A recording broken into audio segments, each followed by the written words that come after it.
We got you stuck off the realness, the most infamous, you heard of us. Official podcast murderers, the show comes equipped with viewpoints to share. Grown man ideas for all those who care and wanna grow, so go ahead and download.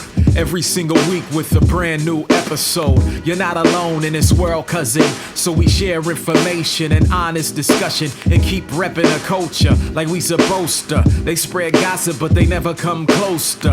I can hear it inside their tone. They talk about the industry, but never left their home. You get laced up with bullet points and such, plus empowering topics that they never would touch. You can put your whole network against the team, but Super Duty Tough Work's the MVP. Most valuable podcast on MP3. Priceless info, but all of it's free.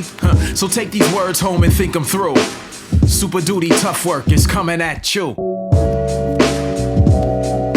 You are now listening to Super Duty Tough Work with your host, Blueprint.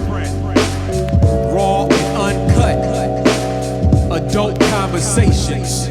No shucking, no jiving, and no bullshit.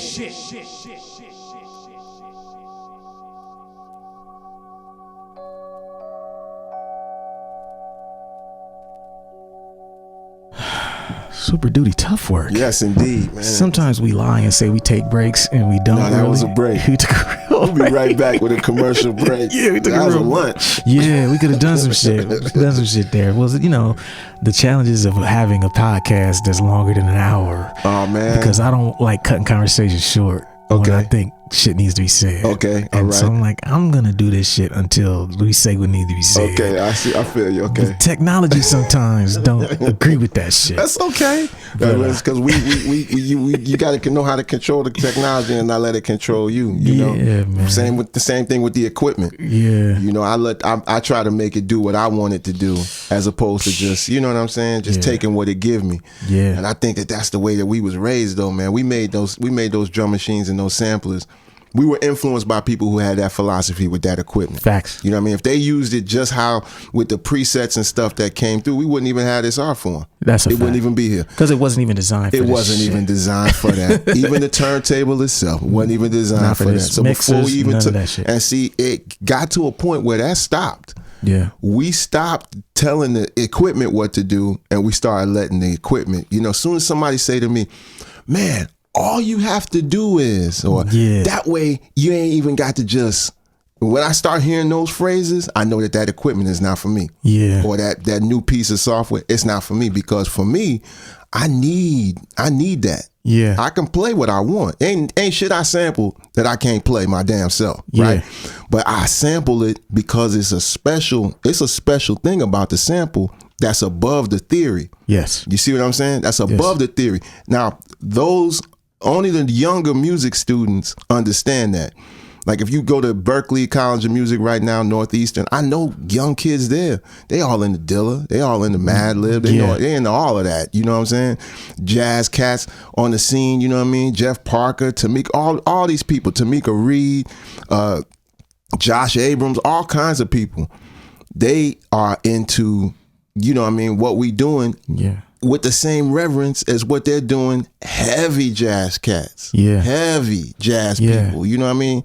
But they can grasp, what we've done. So to combine the theory and to combine the musicianship, that's what we have to do. I think we just got to continue to take what they given us, but take it further than what they even imagine. Because I can't possibly think that a designer of a piece of software knows what I need to do with the music. No, not at all. They don't have any idea. Else they be doing it. Yeah, and we always use it from things that it wasn't intended for. Right. Look at filtering, for example. Yep. Pretty much every innovation in hip hop on a production tip was using the machine for some shit it wasn't even designed to do. And only hip hop could see that shit. Yep. We need the fader to do this because we're not just going left to right in a static way. Right. We're gonna be using this fader to do these things it wasn't designed for. So we need a fader to be more now. Right. Now Q-Bert and those guys, they've now said, okay, well now we're gonna go and say to you guys, this is what we like it to do. Yeah. Okay, now this is what we use. Now we driving. You're right. How you gonna design this to where I can just all I gotta do is just and I want it all the way in. I don't want to have to hit all the way to the fader to the right. I want to just see. That's the innovation that we need. Yeah. That's the communication with these people that we need. Don't come out here talking about all you got to do is such and such and we're going to give you the chord, or just play any note you want and it's a scale. Yeah. You know what I mean? Like, you know, come on, man. Come on. Let's go. Let's go a little further than that. You see what I'm saying? Because now you're just teaching people. Again, all you got to do is, that way you ain't even got to just, whenever I hear them phrases, I know that piece of equipment is not for me. That software is not for me. That's real shit, man. Yeah, let's talk about the number two thing with you is mobility. Mobility, okay. Now, my familiarity with you, like you're saying, you came up in Ohio. Mm-hmm. When I was living in Cincinnati, I started hearing about you in Nashville. Okay, right. And then by the time I started doing music full time, I think you was out of Nashville. Yeah, right. And you was on your way to Atlanta. Okay. And then you stayed in Atlanta for some years. Yep. And you now live in Pennsylvania. I live in Pennsylvania. In a small city in Pennsylvania. Not even 1,000 people. Wow, that's smaller than where my mom lives. Yeah, man. It's not just smaller than there. And that's about as opposite as you could get from Atlanta. And it keep getting better too. You know what I'm saying? The smaller I go, the better looks I get. Yeah, it's funny. You know what I mean? That's amazing. Yeah. Yeah, like I view it as something that actually for a lot of people, you know, that lack of stability or steady location, it hurts their music. But like you're saying, it seems to me like the more you iron in on where you're supposed to be, right, the more focused you get, the more regular your music starts to come out. Right. Would you think, is that true? Well, see, Atlanta, right? Mm-hmm. Atlanta is a city to where so much is going on there that any little traction you get, it just feels good. Yeah. You ain't got to worry about like anybody who you even know in the industry. You ain't got to go nowhere. Why? Everybody coming through Atlanta. At some point, every contact you have is going to be touching your soil. All you got to do is get in your car and meet them at the airport, take them out to, you know what I mean? When they have a show, you're going to be there. Somebody coming through Atlanta that you know every week. So you can sit there and feel like you're making some strides, but you're really not. Second of all, I mean, and there's nothing wrong with Atlanta. You know what I mean? Nothing wrong with Atlanta. I mean, like, especially if your skin is dark as mine, man, it's like, it's an incredible feeling to be driving around and a police car pull up next to you and look at you, and this person's skin is the same color as yours, and he looks at you and just says, I know he ain't on no bullshit. You know what I mean? And he just keeps it pushing. Because he look at you and he could tell. Like, you just a regular, you know what I'm saying? Yeah. Whereas if you any other place, they looking at you and they got to figure out first. Yeah. Is he all right? Is he not all right? It's not like that in Atlanta. You walk into the bank, you know what I mean? People just like, you know, hey, how you doing? You know, it's not like you walk into the bank and you just like, oh, okay, now let me make sure I come in there with a collar shirt on, and because I don't want them to, you know, I don't want them to be nothing today. Yeah. It ain't nothing.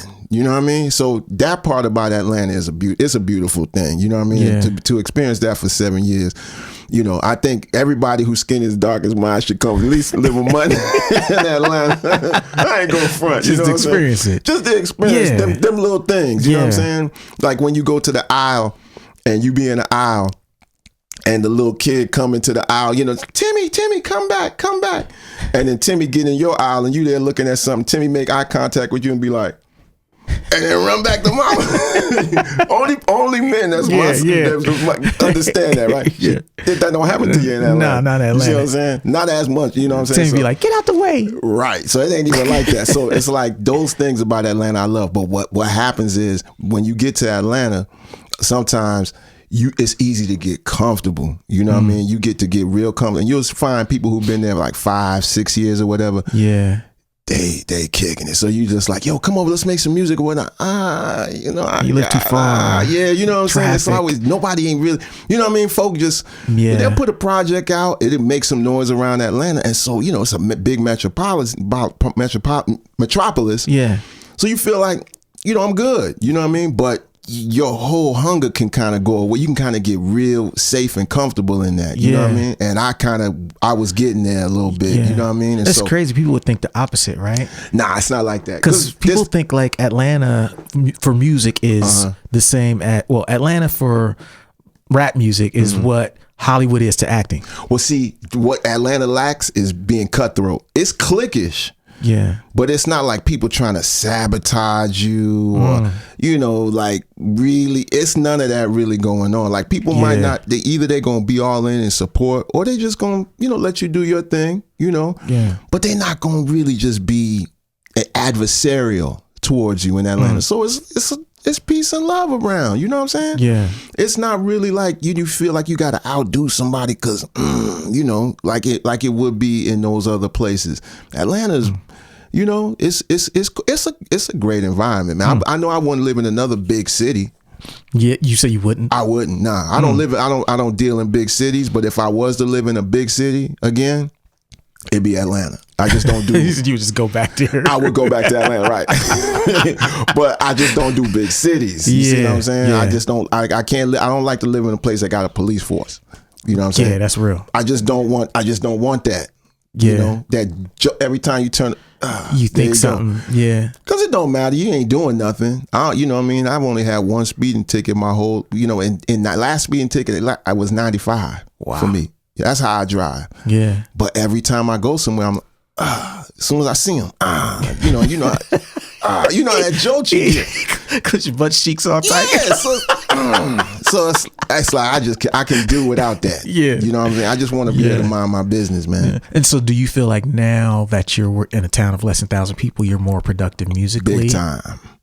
Big time. I mean, it's like. So what's your routine now around as it relates to music? I really don't have a routine. Okay. Now that's one thing about me is I but I do make myself available to it at all times. Okay. Does that make sense? Yes. So first of all, the routine is something got to be playing at all times. So when people are telling me, yo, have you checked out the new? I'm like, man, I got so many records here.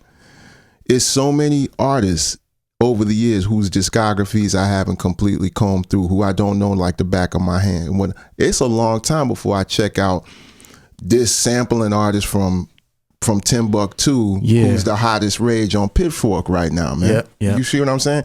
I got partners whose albums have come out, who I haven't been able to dive all the way through, who I can't really tell you all the lyrics and shit to. Yeah. Pardon my French.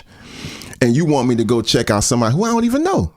You feel what I'm saying? So I'm taking in these things at all times, and see that's where that inspiration come from. Yes. You see what I mean? So it's not like it's I sit down and I say, okay, I'm gonna play a record, I'm gonna make a beat right now. But what I'm doing is I'm constantly keeping that. Yeah, you're studying it to some extent. At all times. Yeah. I got my pad around. I you know me. And it's not a line that's gonna come to me that I'm not going. Yeah. You feel what I mean? Or a tweet that I'm going to say. Turn that into a rhyme and put that in this. Jack, that belong over here. Okay. That belong over here. Yeah. You know what I mean? Y'all going to get this kind of tweet over here, but this tweets don't get you paid. Yeah. You know what I mean? So, you know what I mean? I'm very cognizant of those moments, and I try to be open to those at all times. You see what I mean? And then when I got to shut that down and then put on my admin hat, that's the hard part. But you're not going. All the work that you did creatively is not going to mean anything if at some point you don't put on that admin hat. Yeah, that's a bar. That's a fact. That's a fact, bruh. I wear the admin hat more than I would ever like to. Well, I know, but the more you wear that hat, though. Yeah, the easier it is to wear the artist hat. Well, because it don't even matter about the artist hat. Yeah. Yeah. That's just up to your own character and what you feel, what you want to present yourself. You feel what I mean? Mm-hmm. But there is no standard of, oh man, it got to sound like this in order to be accepted. You know what I mean? You can wear your admin hat so well. Yeah. It don't matter what your art is.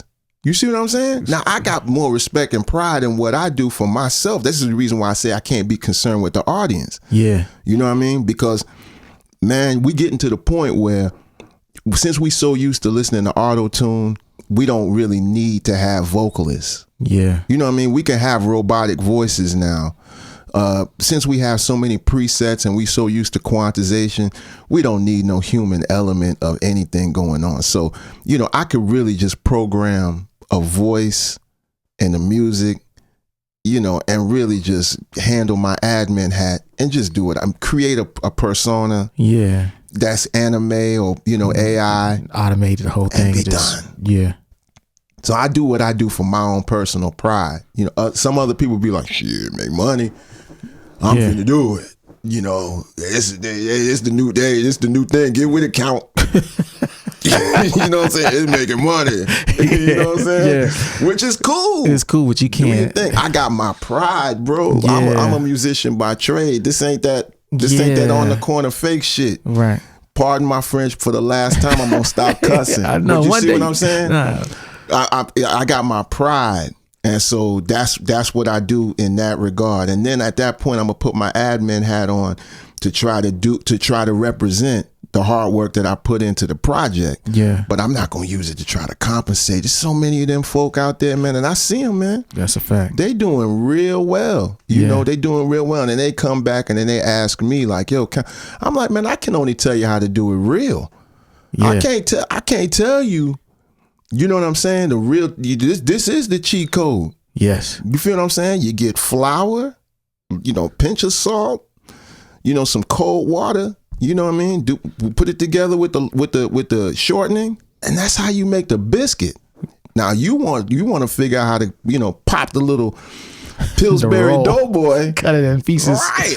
Yeah. I don't know how to make them kind of biscuits. Yeah. You need manufacturing. You need the whole lab. You need Procter and Gamble. You feel me? Nestle and shit. Yeah. I can't tell you how to do that. I can tell you, you know, the flour and that kind of method. And we can see if you like my biscuits, you like my biscuits. Yeah. You feel what I'm saying? But it's gonna be a different process to do what I do, as opposed to do what you do. And sometimes that ain't gonna mesh. And I'm cool. See, a lot of people ain't cool with that. They not cool with what to take what's coming at them. They still want somebody else's life, somebody else's lot, somebody else's blessing. And it's like, man, that ain't my thing. I'm grateful that every now and then somebody just acknowledge and be like, yo, Count, you doing your thing, man. Yeah. You know, and that just keep me going. Yeah. You know, I keep me going because I know, man, it ain't going to be till I'm dead and gone that these folk is really just like, yo, he has some shit with me. Like, man. You know what I'm saying? It ain't it's till always then. like that. And for them 2 weeks, I'm just trying. That's my life insurance policy for the most part. Them 2 weeks after you pass away, when you get them 6 million streams, you know what I mean? And you the greatest thing of all time. You know what I mean? That's what my kids gonna have. You know what I'm saying? It's like that's, you know, I just hope the windfall is set up to the point where I'm just trying to make sure everything flows back into that. Yeah. You know, whatever car accident or something like that, whatever hit you. Yeah. Because we all got a date. That's how you trying to set it up. You know what I'm saying? But, you know, as far as like in the here and now, right now, man, you know, you got to get rainbow hair and, you know, tattoos in your eyeballs and, you know what I'm saying? Go to jail and come out. And, you know what I'm saying? It's true. Because people ain't listening to the music. They're not even interested unless you got a whole circus around you. You know what I'm saying? And that's what they gonna follow towards. And I ain't got no problem with that, man. That's what they got to do. But I'm not gonna participate. Yeah. You know what I mean? I found that out real early, man, with the major label. It's like, yo, you gonna have to, they the gasoline. That's what I realized. It's like, okay, all we got is gasoline. Ain't a single match at a record label. Not a damn match. You know what I mean? All they got is fuel.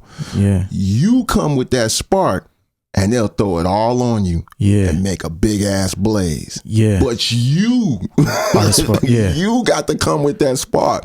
Yeah. I don't give you get it from touring. I don't care if you write this song and it hit in this vine that did this. So I don't care what it is. But after that, they just throw the money at it and watch it go boom. It's true. You feel what I'm saying? But they can't give you that spark, or else they can make any artist successful. You know what I mean? But you responsible for your own spark. Yeah. So what would you say to, like, you know, because we've talked about on this episode, on this podcast, about artists who believe that my city is too small. Okay. I can't be successful unless I go to the X city over there. Right. You, as someone who's lived in Nashville, which is thought to be like one of the biggest music markets in the nation, Atlanta, now one of the biggest, at least for hip hop, right? and now you're in a city with 1,000 people. What would you say to someone who felt that way? I would say, man, if you probably going without, it's probably something that you're doing within. You feel what I'm saying? It has nothing to do with the outside stimuli. You know what I mean? Unless it's like a negative thing that's keeping you locked up, or something like that. The only way that you can have an effect of what's going on around you is dependent on how you internalize it and take it in. You know, Charlie Parker from Kansas City, Miles Davis from East St. Louis. You know, Thelonious Monk is from North Carolina. They came to New York and made and put jazz in New York, but they're not from New York. You feel what I'm saying? What they had was from wherever they were. So that's how I feel. Duke Ellington from DC. It's like it does not matter. Most people who are making in these places are not from there, you know, but they come there after they've realized that this is just the biggest place for me to take advantage of the most of the opportunities. But it's not there to go there and have it make you. You feel what I'm saying? You come there and make the city. I remember it took a while, man, because I was born in New York, but I hadn't lived there, you know, for an extended period of time. And, you know, it wasn't until later on when I was just walking around like, dang, okay. You know, I'm like, oh, okay. You know, it's like, okay, well, you know, I'm not going to be embarrassed. You know what I mean? If I open my mouth around here, like everybody is not dope. You see what I'm saying? I had it in my mind. Me too when I first got there. But you see what I'm saying? But what did you do? It's just like the Japan cats. I think that they have it in their mind that everybody in the U.S. is such a thing that they overcompensate. So then when you go over there, you like, damn, look at y'all. You know what I mean? Like, look, you know what I mean? But they just been going so hard.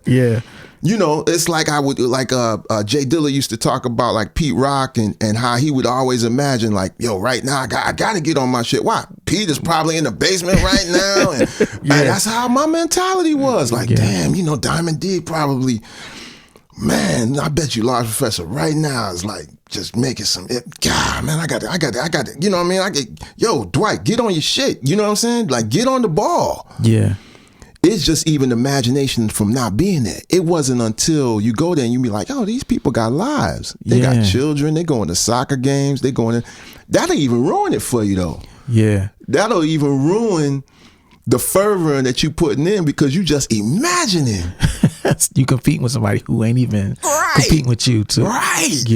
You thinking like, wow. So you going extra hard. Well, you lose all that when you get there and you start seeing people, you know what I mean? So, you know, where I am right now, I get to just imagine people is just in the lab, like going hard and God count, you gotta come with it. You know what I mean? But, you know, at the same time, I also know, you know, I ain't really, you know, I still got to imagine a little bit. You know what I mean? Well, the thing you can imagine now is that you can imagine now that like people are not working because they distracted by so much shit going on in the city. You see that on social media though. They'll show you that they not working. That's the sad part. You know what I mean? Folk will just sit right there and show you. I ain't working. They just ruin the fantasy. You know what I mean? And it's like, dang, okay, well shit. Well, you know, but you know, that's happened to me a little bit sometimes too. I was just like, dang, I'm expecting to see, you know, this person really working hard, but they're not really working, you know. But other people too, you see young guns coming up in there and whatnot. I like the young gunners, man, myself. You know,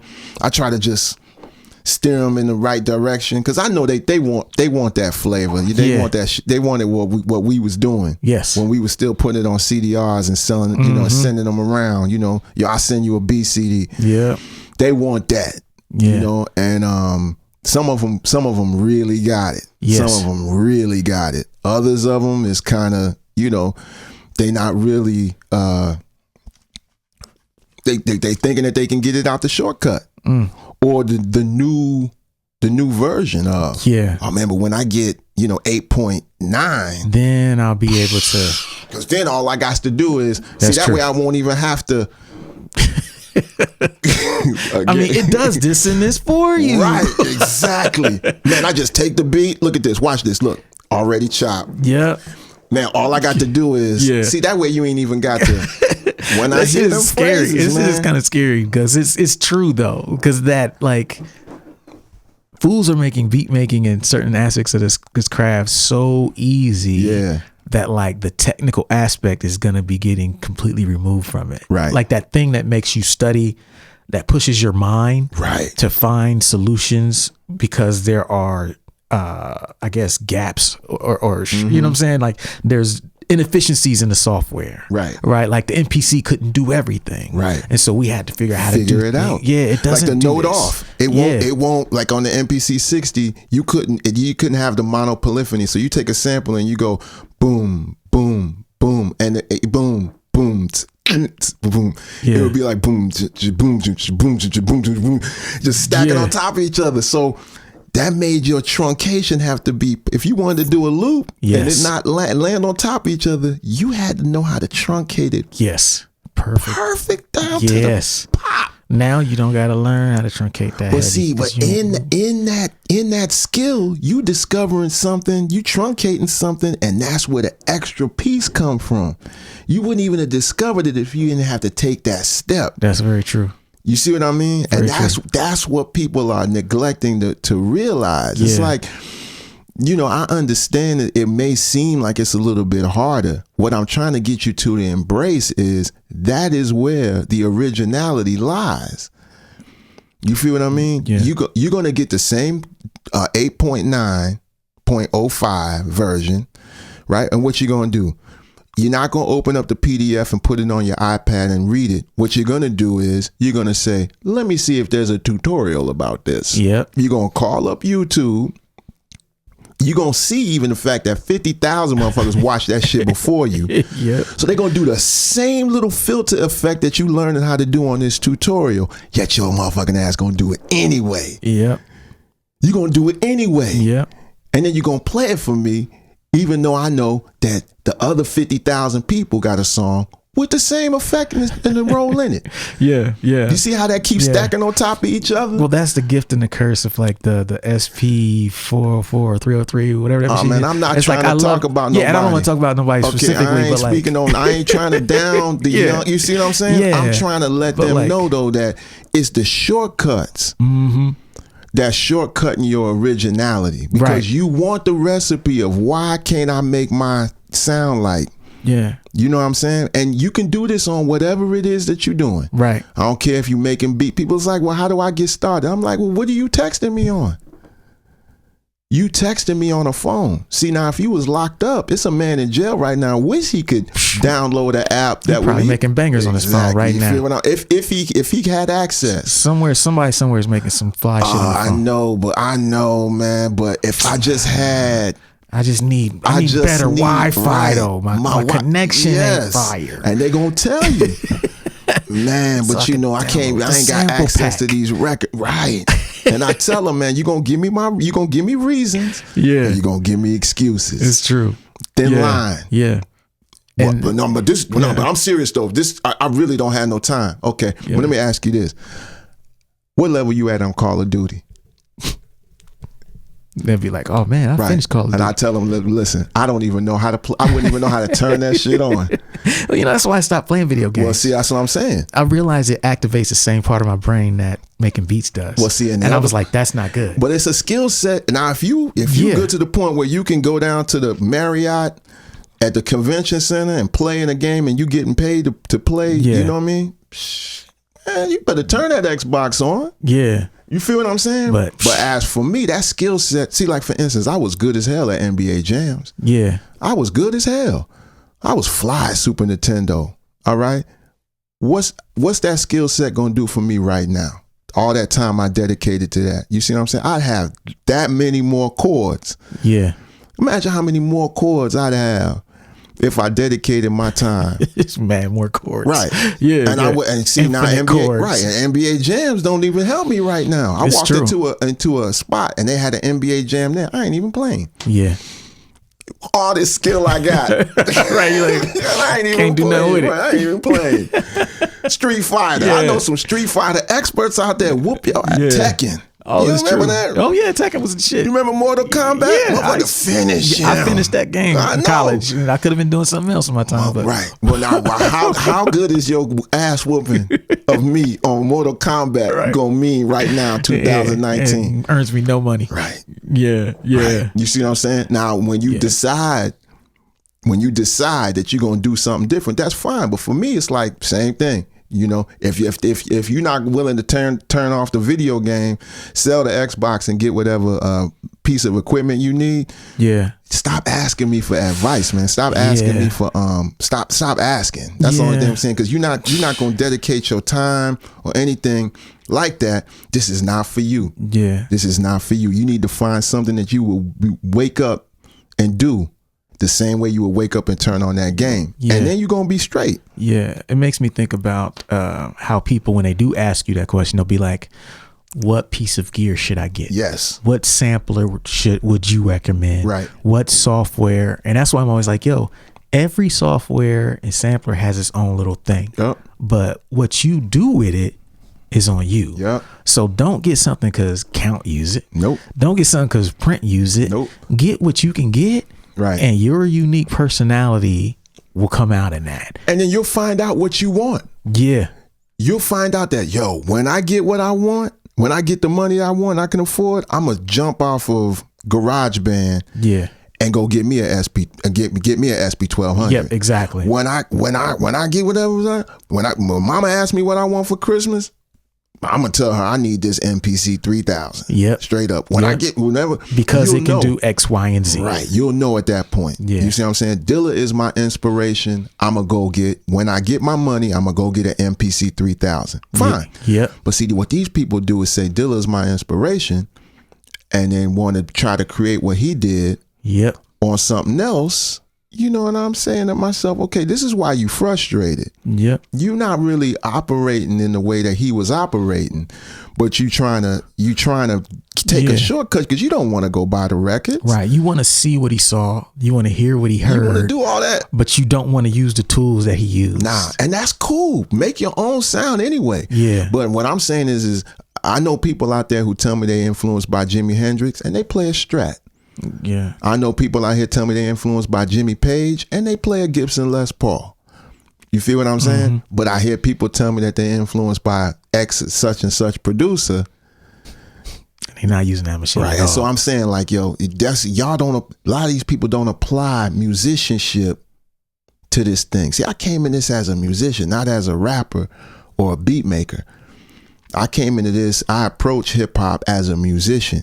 It's a lot of the ways that I treat, there's manners and ways that we operate as musicians in the musician community that's different from the rapper community. Yes. You see what I mean? And it's not like everybody who plays instruments and traditional musician is a nice person. All I'm saying is just there's still rules and regulations and ways that you operate with each other. Yeah. And a lot of people don't really understand that, in rap sometimes, and that's fine. I knew I was going to outlast all them people anyway. I'm dead ass serious, man. I'm serious. When I came into the game and people would be snickering, I'm like, okay, I feel you, but you got like 2 albums in you. Yeah. You know what I mean? You got like 2 records in you, and that's it. And lo and behold, you know what I mean? I throw out some of the names of the people that was right there with me, in 94, 95. Man, they didn't even make it to 2000 being relevant. Yeah. Same every damn year. Here I am 24 years deep. You know what I mean? Yeah. And it's as long as the Lord keep me here. Yeah. You feel what I'm saying? That's how long this gonna go on with y'all. It ain't gonna be as long as it's gonna go as long as God keep me here. Which is a perfect segue to the next section.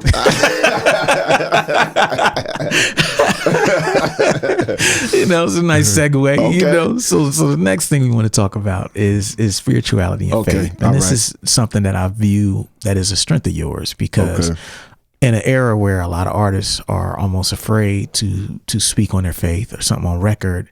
Like, I remember having a conversation with you on tour, and I think at that point I was at a crossroads, spiritually.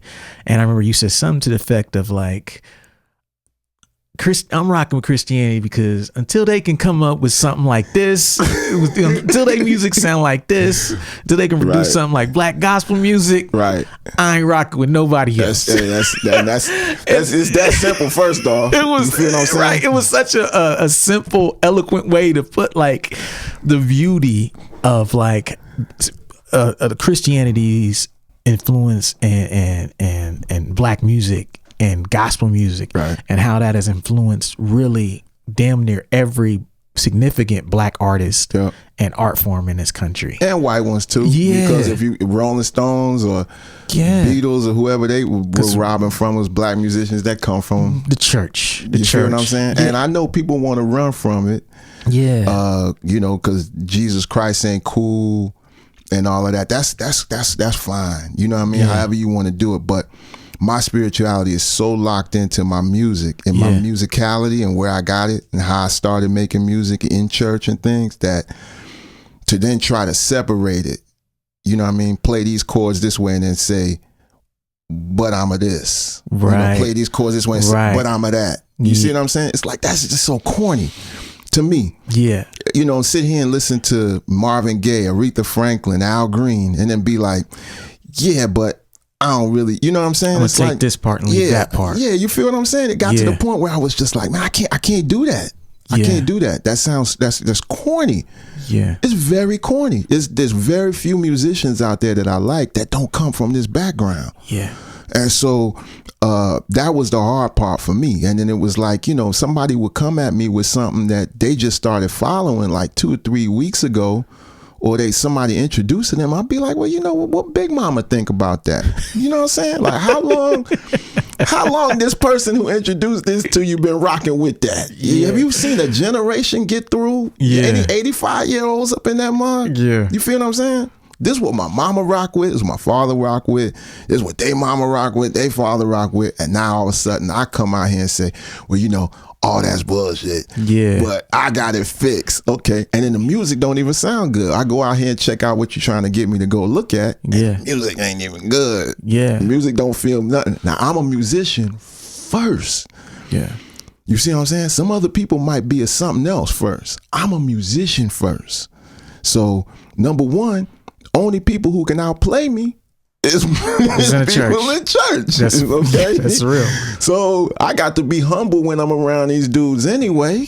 And these, you know what I mean, these people, you know, it's you know, that's what it is. Now, if somebody want to, you know, Kanye is Jesus' king and all of that and whatnot, but you know, he been with Jesus walks and all of that. But let me tell you something, man. I'm not necessarily, I don't know that much Kanye music. Yeah. You feel me? If it ain't a DJ playing it before a show of mine or something like that, or seeing the videos back in the day, the Jamie Foxx or the Twitter, I don't really know. Well, I do know the Brandy song that he did. That was out of control. Okay. And some of the Slum Village stuff, you know what I mean? Yeah. And I think he did a This Can't Be Life beat. It's some Kanye stuff he's got some bangers. That you know what I'm saying? That I know, you know, and the Yeezus album. Randomly, man, I was into the Yeezus album. That's when I started working out and whatnot. I was into the Yeezus as aggression to the on site. You know what I mean? So, you know what I mean? So, it's a couple of, you know what I mean? Yeah. I can't tell you, oh, well, you know, Late Registration. Is that on? I don't know. Yeah. You feel what I'm saying? But man, let me tell you something. Somebody hit me up once and was like, yo, Kanye doing this thing on Coachella. You might want to check that out. He been doing this Sunday service thing. I was like, you know, I'm good. You know, I ain't never seen Coachella, period. Never even turned it on. Free stream with, I ain't never been, I couldn't tell you, can't spell Coachella. Yeah. They said, listen, you can check it out right now. It's going to be, I'm telling you, you need, I said, all right. Man, I turned that on, man. I don't know if you remember. I don't know if you remember, but I listen. Yeah, I think he tweeted about it when he was like, he figured it out. Hey. You're like, he I see what you're doing, you feel Kanye. What I'm saying? I like Kanye.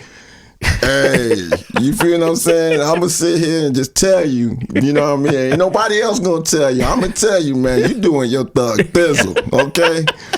You do today, and then when DMX came out, that's when I was I'm trying to wipe him out. I was like, yeah, what's going on, y'all? Yeah.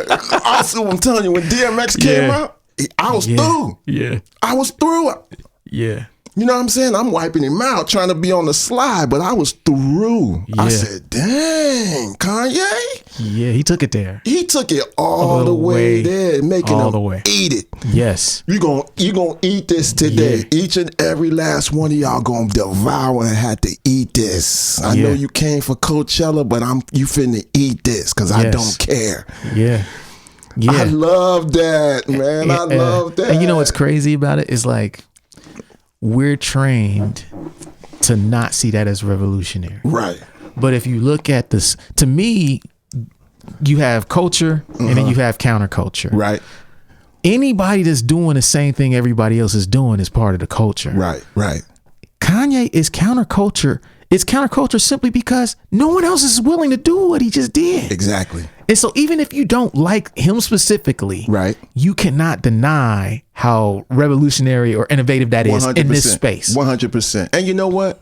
And the other part of it is who cares if, even if it's not real, like somebody's like, oh, I don't know if he's, you don't care about listening to Studio Gangsters? Right. You suspend that belief then. Right. So why don't you listen to a Studio Christian then? Yeah. You know, if it, see, the thing is we put so much negativity out there in the music, aggressiveness and whatnot. Man, you know, even if you just got that balance of just, hey man, this record here gonna be positive.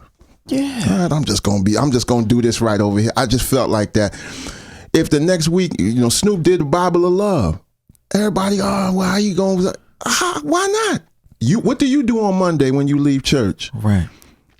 You know what I'm saying? The same thing you was doing Saturday and Friday. You feel what I'm saying? So it's like for me, you know, I had to get, you know, my father, listen, my background in the church was, I didn't even see Star Wars. I ain't see E.T. We weren't allowed to go to the movies. You know what I'm saying? I ain't see, I ain't heard, you know, I heard no music. My parents didn't even really play music. Yeah. They played WCRF, the Christian radio station in Cleveland, constantly. You hear what I'm trying to tell you? All I heard was preachers like Chuck Swindoll, John MacArthur, you know what I mean? Just all day long, it was nothing but sermons going on in my house. My father would be sitting at the kitchen table. It was just straight pure Jesus Christ going on in my house at all times. All times. So it's like, you know, they were trying to give me the theology of it. My whole attraction to it was the music. Yeah. You see what I'm saying? And then I had to come to a different understanding of applying the spirituality side to it, because all I really was concerned with was the music, the hymns, the melodies and things. And it wasn't until later I said, yo, man, you got to choose. My father said to me one time, he said, man, Dwight, let me tell you something. I had my family at this point, and he said, I don't care what you choose, but you need to make sure you have some sort of moral code set up in your house. You feel what I'm saying? You need to introduce your family to some sort of a moral code structure. You could be Islam, I don't care what it is. You see what I'm saying? But you got to have some kind of a structure in there, you know? I'm thinking that you ain't really got to do that. You know, it's a new day. We'll all figure it out. And you know, we just they all know adults what to do. here. Yeah, you know? And it blew up in my face, for real. It blew up in my face for not putting no structure down and being a proper leader and setting forth some kind of a thing. You know, that was something that I had to figure out. You know what I mean? It was a big mistake of mine. So, you know, it really has. I don't go to church, you know, on Sundays and things of that nature. But I guess what? I read my Bible more than a lot of people that do. I read that mug for myself. You feel what I'm saying? Yeah. I ain't got to sit here and be like, oh, where's Galatians? What up, everybody? Blueprint here to let you guys know that all 3 of my books are finally back in stock. That means right here, What a Night. This book is back in stock. It's $10. This is a book about the worst shows of my career. That's 10. Word is Blog Volume 1 is back in stock. That's $10. And also, The Making of Adventures in Counterculture. This book is about my Adventures in Counterculture album. If you have the album, you love the album, you should have a book too. That's $10. All 3 of these books are back in stock for $10 each, or you can get all 3 of them for just $25 right now on waitlist.net. That's all I got today. Thanks for your support. Peace.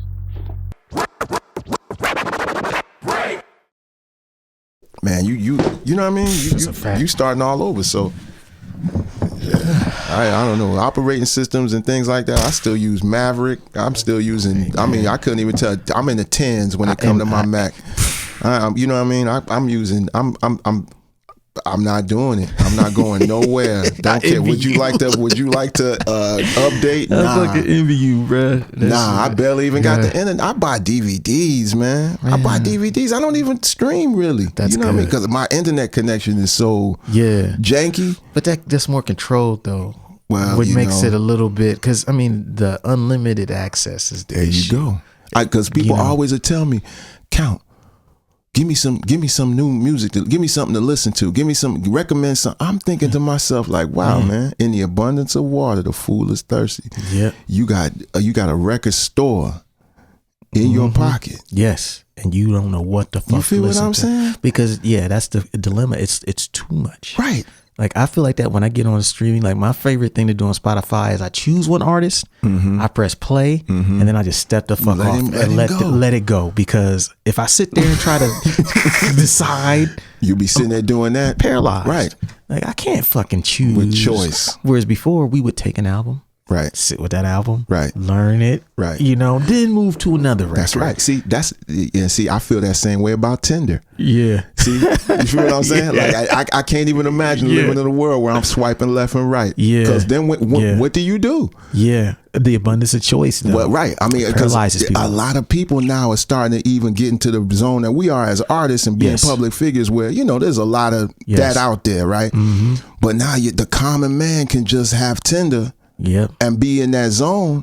Yep. Well, when you get with somebody, you're gonna be sitting at home saying to yourself, "But man, if I just swipe one more time, right, I like an upgrade." You feel me? And it's that abundance of choice, man. I can't see how a young man or a young lady is really gonna be able to, or however you identify yourself and whatever how you do it. You know what I'm saying? I don't know how you gonna be able to really. It seems like it's a daunting task to put I had to put get something off of together. I was on there I lasted about 3 months. Wow, man, it must be crazy. It's intense, but it makes you lazy. I can say that. Like I felt like when I was on there. For a minute there, I didn't care about really leaving the crib. My immediate thought was just the laziest thought, like, I don't even gotta go nowhere and I can get bitches. Right. Like I literally was thinking that, but then I was like, yo, that's not necessarily that's not it. Like you are neglecting what makes you. Right. You're not you just because of a profile pic and a fucking, a bio that says who you are. Nah. When people meet you and they meet you, that's you. Right. And you playing this speed dating game. And so I put it down, and as soon as I put it down, everything got easy again. Right. That's something, man. I thought but I was paralyzed, but the same thing. You swiping and you paying attention to it all the time. Right. And your self-esteem. I think a lot of people who are on those things feel the same way.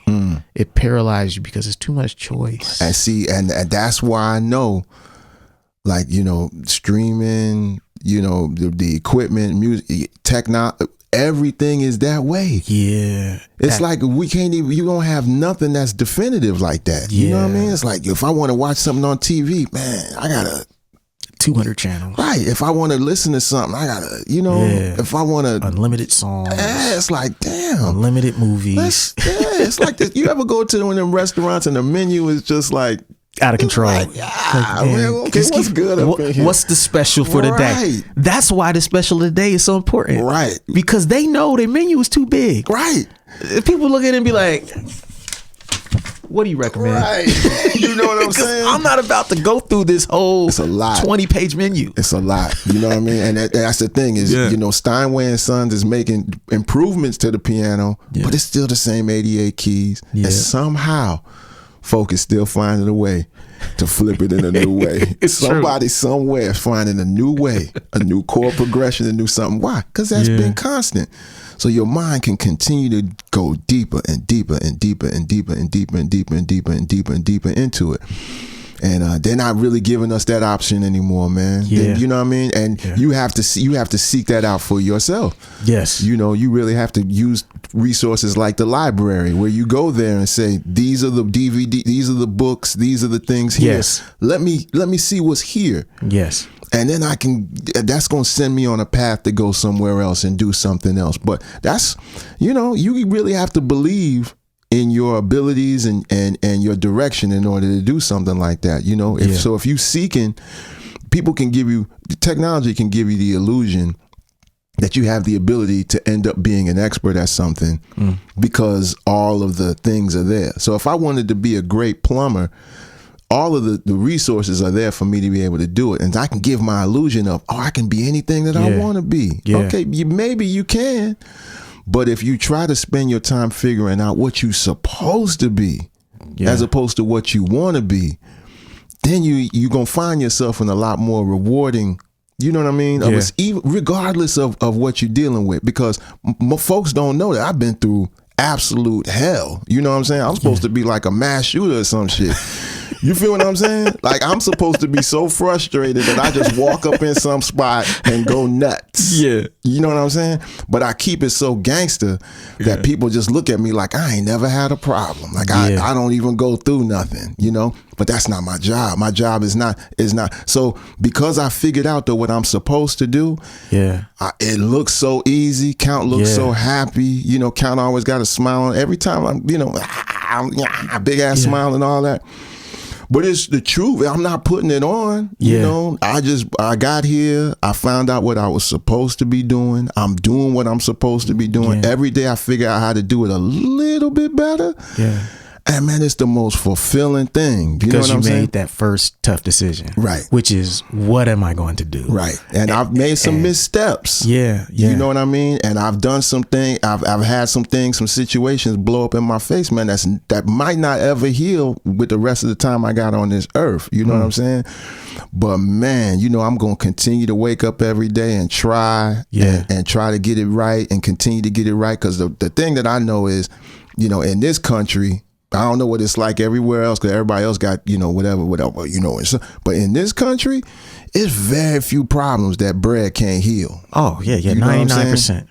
So, at that point is if in this country, man, you got to focus on, being gainfully employed and trying to get some money coming through the door to be able to help you do what you got to do and help heal situations. You know what I mean? Yeah. And that's what I'm trying to do. That's very difficult. That's a whole nother podcast. But that's all of our struggles out here. Once you figure out what you're supposed to do and how you're supposed to do it, then you have to figure out how to get the proper resources to continue to grow it and magnify it. You know what I'm saying? Yeah. Because I know if somebody wrote you $1 million check right now, you know how $999,000 of it will be spent. I don't have no problems. You wouldn't even have to sit here and say, man, specifically exactly what you would do. And I'm the same way. Yeah. See, a lot of other people don't really know that. Yeah. You see what I mean? They still trying to figure it out what it is about what it is. And it's like, man, if this is something that you're supposed to be doing, you would know already what you would do with that investment right there. You know specifically what you would do with that. So my whole thing is, man, most of the time in this game, I'm not even giving people advice to keep doing it. I just tell them quit. Go on and quit. Go and do something else. Yeah. You know what I mean? Use that degree that you got. Go, you know what I mean? You went to school. Yeah. Because if you're supposed to be doing it, then no one can talk you out of it. You know what I'm saying? And no one can talk you into it. You don't need my ratings or your beats or nothing like that. Yeah. If you asking me for that and you really not confident enough, trust me, somebody is going to say something so disparaging about your art that you're going to want to quit anyway. Yeah. So, you know what I mean? So just go on and quit. Just go on and do something else that you can really do and be in that 99th percentile of people on earth and be happy, man. You're going to really love your life that much more than running after somebody else's thing that they here for. You know, if you 5 feet tall and you're trying to make it to the NBA, it's going to be tough. All right. What I mean? You want to be Muggsy Bogues, Spud Webb, or what have you. Or, they did it. That's cool. But it's probably something else. Yep. That you probably here to be doing instead of trying to be the next these people. You know what I'm saying? And, that's it. Yeah, I've got a firm belief that like the more decisions we have to make every day, the worse our lives are. Mm. And so I was talking to someone about this recently about wardrobe, right? Mm-hmm. And they were Oh, I was in Texas last weekend, and me and my guy Russ was talking about just clothes, and I was talking to his wife about outfits, and I was like, yo, I was like 2 years ago, I Zuckerberged my whole wardrobe. She's like, what do you mean by that? I was like, Zuckerberg always wear the gray t-shirt. Right. I was like, so I literally got like a bunch of gray t-shirts, blue t-shirts, like this shit. Okay. And I was like, I'm gonna try this for a year or two and see what happens. And what I realized was like, I no longer had to think about what I'm wearing every day. Okay. So the beginning part of my day, my mind is so free. If I go somewhere, I have less decisions to make that have nothing to do with why I'm here. And in such, like, why I'm here gets so much more focus, right? So it's like, oh, you're here to create art. You're here to make dope shit, to have fun and discover this shit. And now that I ain't got to worry about what I'm wearing when I'm doing it. Okay. Whether I'm matching when I'm leaving the house, whether my clothes are new or it's like, I feel you, Print, but shit. You a different guy. You a fly guy. It's not for everybody. But I feel you on that though, because I do feel you on that. Yeah, because not even with clothes, but just as far as like, right. Some of the goofy, like the person, they don't even know that they're trying to be an artist. No, I totally understand what you're saying. Because now I know I don't got to worry about what the fuck I'm wearing. Right. It's art all day. Nah, it's 100%. And I'm gonna tell you too, there was a time where I did grind that way. I'm not even gonna front. I used to wear what people refer to as wife beaters, but the tank top and like a pair of Dickies and two Timbs. I wore that outfit for like years. Yeah. Get my hair braided or not, here and there, right. But I might be running around with the braids just taken out and whatnot, especially when I had real young children, it wasn't no time. You might be earling on your outfit. Right. So it was really just about that, you know what I mean? Yeah. But things change. It's somewhat different. It's different things, and now, that's all a part of it. For me, it's all a part. Yeah. I mean, see now again, I'm not convincing nobody. You know what I mean? But for me, especially once I started taking on this whole pimping thing, for me it was like I had to do it to feel like I was even worthy. I went through some stuff that was so bad that I had to get up every day. And just make myself feel like, yo, you belong. You see what I'm saying? Like, get dressed, my dude. You know what I'm saying? Fix your hair right. You know what I'm saying? Like, come on, man. Brush your teeth. Shit. Yeah, that's a whole nother level. I'm not on that level. I'm not on that level. I'm just saying, but like, I was in such a bad area that I didn't even feel. You feel what I'm saying? Yeah, that's Once real. I got to the point where I was just like, ain't nobody finna take me out. Yeah. Ain't nobody finna make me feel like I'm supposed to leave here. I don't care who they are. Ain't nobody supposed to ain't gonna make me feel so down and depressed about myself. Like I feel like I don't belong here. Yeah. You feel what I'm saying? Period. You ain't finna take that. You see what I'm saying? Yeah. So at that point, I got to the point where it was like, now I'm gonna go extra hard with it. You see what I'm saying? And it's faux. Yeah. You know what I mean? Because sometimes, I don't feel like rolling my hair, or I don't feel like, getting whatever, but you get up and it's like when somebody tell you, keep your chin up. Right. Keep your head up. It's like the only thing you're doing is that, but it make that much of a difference. That's a fact. That's a fact. That's a fact. So for me, it's like, put some clothes on. Yeah. You know what I'm saying? Like, iron your shirt, stuff like that. And sometimes some people because I've taken Zoloft, I've taken Celexa, I've taken Prozac, you know what I mean? At certain times in my life, thought that I needed it. Yeah. But every time after 6 weeks, they'd be like, so how you feeling? I'm like, I don't think y'all gave me nothing, really. Yeah. None of this working. It ain't really, I think it's all placebo. I think y'all really playing games. They ain't really doing nothing for me. You know what I mean? So it got to the point where I had to figure out what was going to take all those feelings away from me, and I had to find my own way. It ain't for everybody. Yeah. You feel what I'm saying? So I can't really even impart that to you. Yeah. As some people who come and ask me like, yo, man, how did you get through that? Would you believe pimping? Yeah. No. Okay, then. You feel what I'm saying? You know what I Would you believe the game? Yeah. It's just studying the rules and regulations of the game. Well, the rules and regulations of the game are really the rules of human nature. And that is some shit that the average motherfucker, right? They're not, because they look at it and it's, oh man, all that sex trafficking mess and all that. Okay, I understand. They don't want to get into the rules of human nature. And I'm not telling you that the practice is that way, but neither is the practice of sitting somebody and telling them to come to HR and firing them. Yeah. And knowing that you sending them out on the street or laying them off. Yeah. Why? Because y'all didn't make as much money that quarter. Yeah. And the stockholders are going to be upset. So you going to tell them, this Christmas, you have no job. Yeah. That ain't pimping. That ain't cold. That ain't cold. And there's people who do that every day. Yeah. And just stand there like they don't really, anytime somebody tell me, man, it ain't personal, it's just business, I watch that nigga. You know what I'm saying? Anytime. Oh man, it's not personal, it's just business. Oh man. Anytime I hear that phrase, it's a weird phrase. We good, man. You know what I'm saying? I understand, because it's gonna be any time when you're gonna make a business decision on me. That's real. That's real. I've always believed that, between people, it's always personal. Mm-hmm. The only way it's not personal is if we ain't dealing with people. Exactly. You talking sociopaths and psychopaths. You know what I'm saying? Yeah. Like you're a person. I'm doing business with a person. Right. It's gonna be personal. Right. Even if we're doing business. Right. There's gonna be a personal element. Right. And if you're not rocking like that, that's fine, man. But that's the reason why I do how I do, man. I'm not gonna get with that. Business is business, ends and ends, friends is friends. We good on that, man. Yeah. You and I won't be doing no business together. Trust me on that. Yeah, because they'll get you.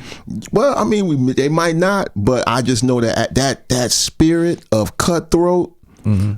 I can't rock with that, man. I can't rock with that cutthroat and people who just don't care. It's just all about, when it come down, bottom line, it's $1. Yeah. You know what I mean? Oh, yeah. That ain't me, man. Nah, me neither. Some things you have to do because it's the right thing to do. Right. I've always been a firm believer of that. I've done many things that didn't necessarily make me money or because they're the right thing to do. Right. And you want to see people win, or you just want to give, or you don't ask for nothing in return. Right. But if you got that as business, is now, I'm not trying to get robbed. Everything is bottom line. Right. Man. I'm not trying to be out here free. I'm just saying, I'm not. If it's all bottom line and it's all whatever, that's one thing. But when it comes down to people just don't care. They say, "Oh, I see a loophole, I'm about to take it." That's real. You know what I mean? There's a thing in the contract that says such and such. I'm gonna hold you to that. Yep. Those kind of people there. Yep. We good, man. I can't. We not gonna rock, man. That's it. You know. It's the realest shit. Yeah. All right, we got one item left, man. One item left. One item left, man. We've been cooking. Oh man, Brent, you just I don't want to say nothing. You just got me. You just Man, I told you I didn't want to talk today. Hey, man. Hey, we've been cooking over here, man. This is going to be the longest episode, the most in-depth episode ever. Wow. But no, that's good. I like that shit. We just ain't caught up in a while. That's why. I know. It's a lot of that. Perfect for this. So the last area is balance. Mm-hmm. And when I talk about balance with you, it's because I see you as a dude who, you go fishing, we talk about you drywalling, right, learning electrical and plumbing, doing, real manual labor stuff. I know you're into working out at various points. You be posting on a treadmill. You're right. Well, I'm like, dang, wow, you know true. what I mean? From that to just your like you talked about, your discovery of music to your fandom of just making time to listen. You can cook. You've been a part of cooking shows. I ain't gonna starve. That's all. Yeah. To me, that speaks of your balance. Okay. How important is balance to you as an artist? Now, what's funny is I've never even really thought about it that way. I haven't even thought about it like I'm doing these things to be well-rounded or to have multiple areas. It's just that I'm a guy. I left home very early. I haven't really lived with my family since I was 14. You know what I mean? When I went away to high school, I was out of there. Yeah, I'd come home Christmas maybe and the summer, but that's it, you know? So I've always been really independent and always wanted to learn really to function. You know what I mean? Yeah. And so I've had to take on a lot of hats, whether it's, I started doing my laundry and all that other kind of stuff real early, and, cooking and things. So I've always had to kind of do for myself, and I've always wanted to do for myself, and the thing is, all of the different stimuli and all of the different activities that take place, it's all gonna funnel into this music. Yeah. You see what I'm saying? There's not a single activity that takes place in my life that I'm not eventually gonna funnel, even if it's just a phrase out of the tape measure. Yeah. The 3/8 of an inch of that pot holders. I'm gonna use it. It's gonna come out. You feel what I'm saying? Yeah. And I tell people all the time is that the inspiration, the point is to find varied forms of inspiration. If you just write music, oh man, I'm going through problems with my girl, so I had to get my pen out and write. Yeah. If that's the only time that you're gonna write, then your music is going to be the same, and you're gonna write the same thing, and then you're gonna be stuck. What happens when times get good? You're gonna have writer's block. Mm-hmm. You feel what I'm saying? So it's a situation where mundane times, good times, bad times, whatever it is, it all has to be going into whatever it is that you do. You feel what I mean? And me personally, I'm a musician, so I try to live every moment of my life to filter into that. You know what I mean? This is a real intense thing for me. Other people, it's not really that way. They, oh man, I got a life. I ain't just, I ain't doing this all the time.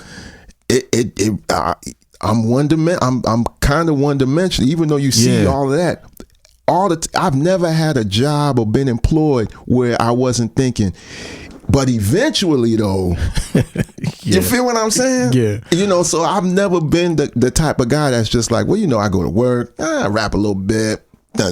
I'm always thinking, I might be here right now, but it's only during this patch or this thing or that thing. So it's all, tied up in this music life of mine, and being a composer and a songwriter to make sure I have apt experiences to be able to write. If I was a screenwriter or something, I guess it would be good in that regard too, because you want to be able to take on the experiences to be able to talk about. You make a movie about a swimming team.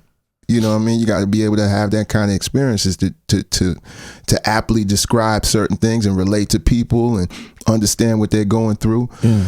So that's just the reason why I'm always open to kind of new experiences and making sure that, I'm just on point, just period. You know what I mean? Yeah. Just in everything. But it's not really a balanced thing. I can't really describe it that way. Yeah. I guess it ends up being balanced, but really for me, it's just, I'm always, there's not a single thing that I don't care. Landscaping, I learned about somebody edging the grass, and what they use and the blowers that they use and why you use the gas one as opposed to the electric one. I need that. Homeowner shit. I need that. I need that info. I need all that. Yeah. Because if I throw that into an analogy and a rhyme or something like that, I want it to be authentic. It's not because I saw it on Netflix. Yes. You feel what I'm saying? Yeah. So that's kind of how people would listen to my music and say like, wow, like you said, you talked about, hey man, it went on. You know what I'm saying? And that's just kind of part of it, because I really do want to be able to. You run out of things to talk about, man. You can't just be that's a fact. The dope MC and and the biters and the haters. You can't just talk about that all the time. And a lot of people, as an aside, I will say a lot of battle rappers miss their calling as preachers, and I'll leave it there. Just keep it moving. Yeah. But I just say that's where all of that stuff come from, man. I just love living life, man. Honestly, there's so much life to live, and there's so much to be gained by that, and man, I really, it's not. I'm not on my social media. You see me out here, and let me try this again. Right. Oh no, it's not. It's Okay, I like hope every it now don't- and then I'll catch it, and Okay. because I know you, I'm like, oh, wait a minute, my man's is on tour and he going camping. That's or he's true. going through. That is true. You know You know what? what I mean? Like- that was one of those little those tweaks that I was saying. Like I decided to go camping. You know what I'm saying? And had a tent. Yeah. And I would leave the show, come back to the tent, you know, and That's awesome. Some, but see what I'm saying? Yeah. Like, you know, after we would go to these cities, you know how it is, and you tour and you go, well, have you seen such and such? Have you? Nah, man, you know, I'm just kind of in and out. Yeah. And you try to, you know, I just kind of come here, do the show, and I'm out, you know. And then it was like, nah, man, I'm missing Mount Rushmore. I'm missing Grand Canyon out here. I'm missing Multnomah Falls. I'm missing. Yeah. So every time I would come someplace, or before I get there, it'd be like, yo, if you get a chance, you gotta go see the cliff. You gotta. And man, it just started making the experience a lot more enriching. So when I be on tour, man, if I can camp, I'm probably gonna camp and roll my hair in the tent. Right. But that's just me. Right. It's just not rapper shit at all, but it's some count based Because shit. well, see, that's the thing is that I hope that the which is count dope. based thing is inspiring. It's we got a expanding. responsibility Yeah. to expand what the definition of the thing is. Yes. You see what I mean? What Very it looks. true. This is what it looked like at 46. Yeah. Real as all get out. Not falling off. Yeah. Not whatever. Still better than what I was before. I know. See, when I was young, people in their 40s would be like, I'm 40 and fabulous. This is the best time of my life. You know what I mean? I'm like, you just old trying to make it seem like you know what I'm saying? Well, some of them was fronting.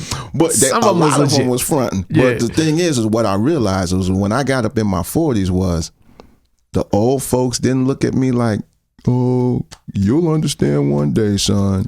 They wasn't talking to me like that no more. And the young folks wasn't talking to me like I was, oh yeah, but you just ancient and old. You know what I'm saying? They call me OG, they call me a legend and whatnot, but they still know that I'm very much right there. And it's not like, you know, I'm just living off of Dwight Spitz and pie holders. You know what I'm saying? They know. No, he still got some shit. Yeah, he's still kind of be careful. Don't go over there thinking that that dog bite. Yeah. Don't go over there thinking that you just go, you know what I'm saying? Count base is still, you know, in the base business, you know. So that's what I'm saying. We got a responsibility to show these folks what it's like. Not that at this age you just tour around and do the songs that you came out with in the 90s or in the early, you know, couple thousands. You know what I'm saying? We still are relatively young men. Yeah.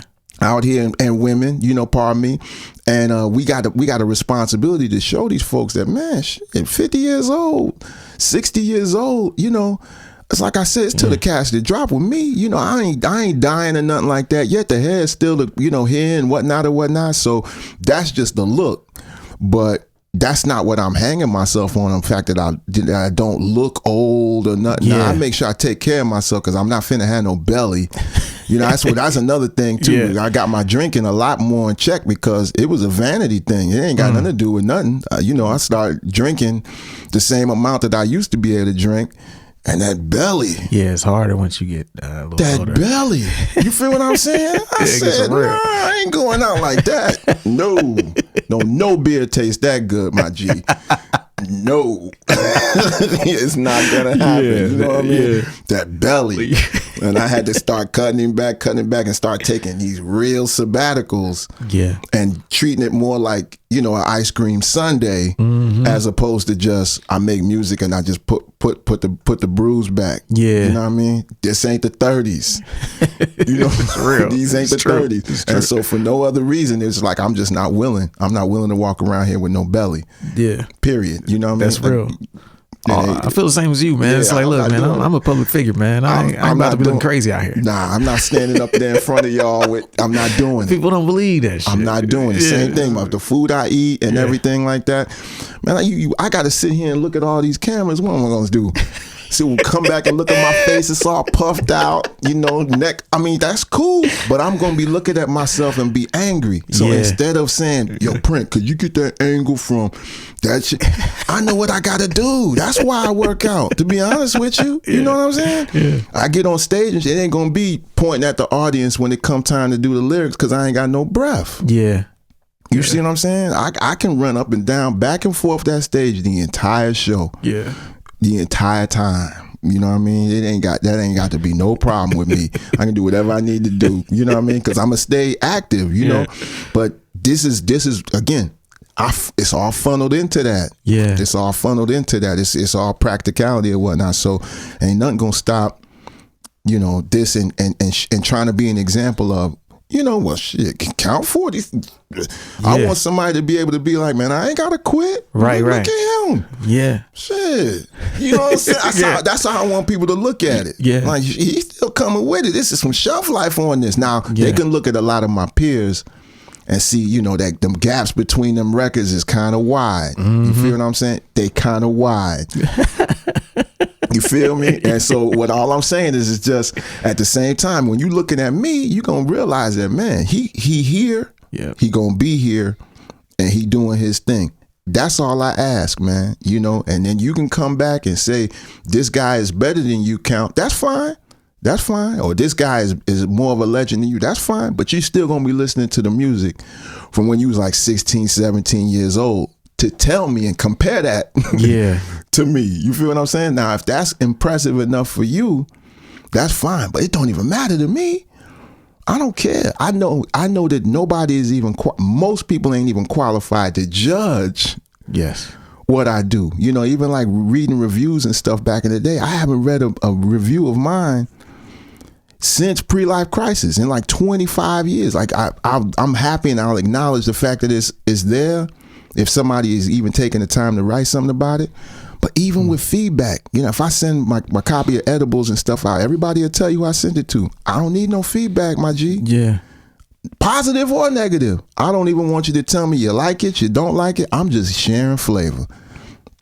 It's true. That's it. I don't ask you for no feedback. I don't want none. I'm the feedback. I'm the feedback. Right. And I'm brutal on myself. Yeah. Brutal. Ruthless. Yeah. You see what I'm saying? Ruthlessly brutal. Just so I ain't got to have nobody else being ruthlessly brutal on me. If you need to have a committee of people to help you make your music and whatnot, man, your boy should have told you what. I can't. I don't know. I don't know nothing about that, man. Like you said about location. Yeah. I'm in a situation where I got to be ruthless and brutal about what I'm trying to do. And if I'm doing something that nobody's ever done before, can't nobody tell me about it. Yeah. Ain't nobody tell me how to do that. How could somebody advise me how to make Pre-Life Crisis? You know what I mean? I ain't no mentors for that. Most of the stuff that you and I do, we blazing trails. So there's not really much mentorship out there. We can get game from this person and that person, but we can't follow nobody just step by step. It's true. You know what I mean? So, you know, I'm just trying to be an inspiration to everybody and be a good steward with the gift I've been given, and see if I can do a better job. Yeah. Well, that's a beautiful quote to end on, man. I gotta let you end with a fire quote. You know what I'm saying? If you hung on this long, man, tell the parts 1, 2, 3, or whatever, man, it's much appreciated. Yeah, man. Tell the people what you got coming up. Okay, well, right now there's an instrumental project of mine out right now called Edibles. Yes, okay, it's dope. And that's the precursor to the next project that's coming out called CBD. Yes. You feel what I mean? So everywhere you see the advertisements there, and they talk about oil and all this, but they just talking about my album, CBD for Count Bass D, and that'll be sometime this spring in March. Right now I'm shooting for a target date of March 13th. Okay. Or thereabouts. Spring. And you know, outside of that, man, it's more music. I'm gonna try to even put some spackle some in the middle before then, and some right after that. It's just gonna be an onslaught of the display of what I have, because excuse me, I believe that talent wise I have it. Yeah. You know, and there's still a lot of it that I haven't really properly displayed to the people, to be honest with you. You know, so a lot of people will ask me about collaborations and things, and I tell them, man, it's a lot I still got to get through and do first before I start, you know, getting back into that zone again. You know what I mean? So it's just a lot of music is coming. And I know a lot of people say that, but, you know, this music is done. So it's just a matter of doing the proper like, you know what I mean, with the skills that you have, you know what I mean, how you do such an incredible and brilliant job of it, man, Print. Taking those cues and just trying to be a good steward with the product. You know, at that point, it's probably just throwing it out there. I could have just threw edibles out there the way I usually do, but it's like, yo, man, you really have to be a better steward about the material, man, and give it a better chance to do something. And as painful as that part of it is, because that's the part of this job that I don't really like, you know, but somebody else was telling me that even the rock bands in the 70s had to put up their own flyers. That's real. They had to go around there and do those things, and it's always something that the artist has to do that they don't necessarily like. And this is just my lot at this point. Had to embrace it and don't be no baby. Yeah.